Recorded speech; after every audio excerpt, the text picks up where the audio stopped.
Сайн байна уу? Сайн байна. Ажлын ярьж ирсэн үү? Нацгийн амжилт сарын нэм асуух гээд. Сайн байна. Танаас бас нэг юм асуух гээд. Сусны RF эмчилгээний дараа хүмүүс шууд ингээ босоо явчихдаг гэдэг байгаа байхгүй юу?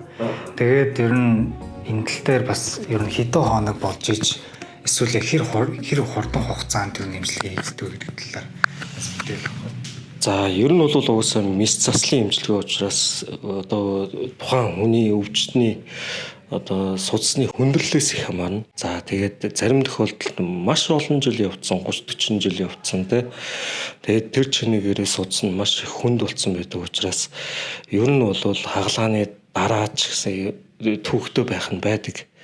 Гэхдээ яг RF мис засал хийх боломжтой байвал хийгдэж байгаа хүмүүс маань бол ерөөсөө тэр өдрөө босоод явах алхах боломжтой. Тэрэн дээр бол одоо юу гэдгийг те одоо заавал 7 хоног хэвтэж байт юм уу тийм юм бол байхгүй. Эхний өдрөө ер нь бол аль болох тийм нэг их яваад ахгүй тийм ээ. Босч болно, 0 орж болно, өөртөө үйлчилж болно тийм ээ. Тэрнээс одоо юу гэдгийг одоо босоод учиргүй халахжгүйгээл ингээд яваад байвал бас онцгой.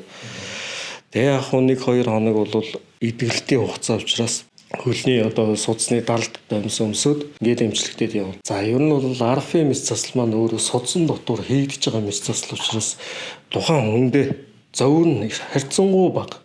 За ер нь бол бараг зовиргүй шахуу байж байгаа те. Зарим тохиолдолд хэд хүнд үлдсэн тохиолдол мэдээж тэр чинь хүндэрсэн юм чинь өвдөн те зовно.